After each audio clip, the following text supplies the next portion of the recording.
The world's population keeps growing. By 2050, we'll have to double our food production. For that, we'll need genetic engineering, advanced pesticides, and fertilizer. Lots of fertilizer. That's why at Agricon, we're working every day, hand in hand with farmers and their families.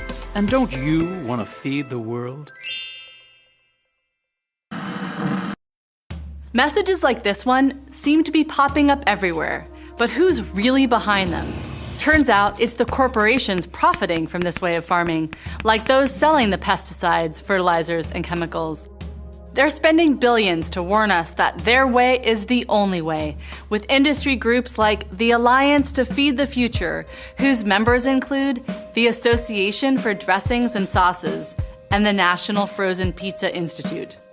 But ask farmers who really know how to feed us, and you'll get a very different story. A heartbreaking and hopeful story that I've heard talking to hundreds of families like this one. 50 years of this myth and the lobbying dollars to support it have tilted the playing field to favor corporate-controlled chemical agriculture, giving farmers little or no support for any other path. So it's easy to understand a lot of farmers feel it's either get on board or get out. Getting on board means farmers stop practices that keep soil healthy and go for single crops. Livestock that used to be raised on the farm get crammed into polluting factories. To keep this unnatural system going, these farmers now buy expensive inputs, all from ever fewer corporations demanding ever-rising prices. It's a quick addiction. Pests become resistant, so you've got to use more chemicals. Livestock becomes sicker, so you've got to use more drugs.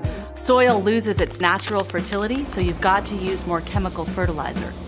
Then on the other side, when farmers try to sell their crops, they face only a few big buyers offering unpredictable prices. The economics don't work for long. Over the last 50 years, millions of desperate farmers have had to sign contracts with corporations that dictate their every move, or have lost their farms altogether. More and more farm income is concentrating at the top, so now only 1 in 10 U.S. farms can support a family. In many other countries, a similar thing is happening. Small farmers who buy into the promise that corporate agriculture is the solution often get trapped by debt and dependency. So yes, corporate agriculture is good for some folks, including some of the largest growers, but not the typical farm family. And that's strike one for this myth. But we have to feed the world, right?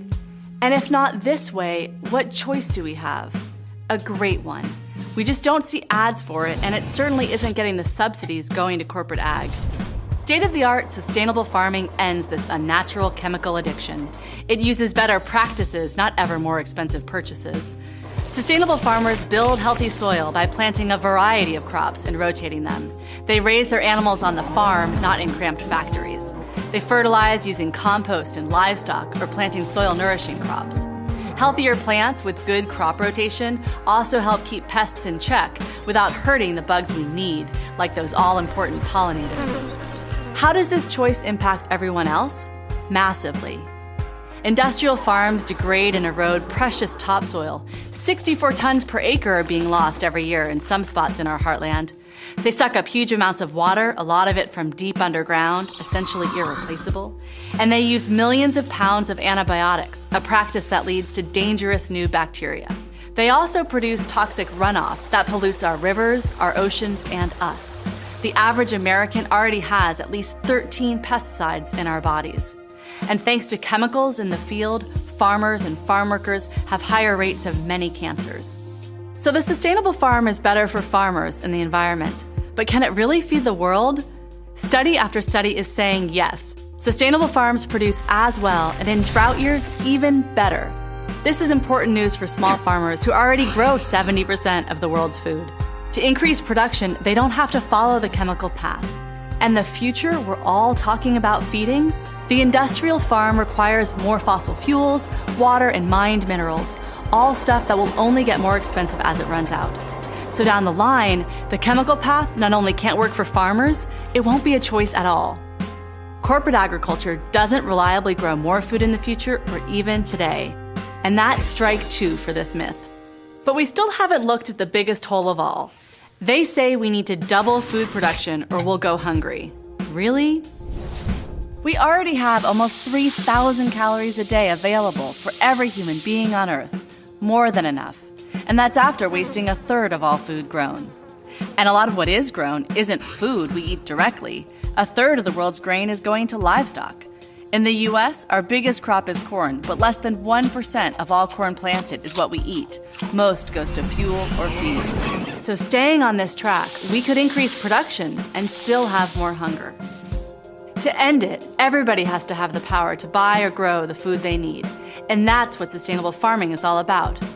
Strike 3 for this dangerous myth. So the next time someone who makes frozen pizza or toxic pesticides tells you there's only one way to feed the future, tell them their story is full of holes. The evidence is clear. Sustainable farmers prove we all can enjoy healthy food, and we each have power to make this happen. We can redirect our own food dollars and the billions in public money now going into the pockets of big ag.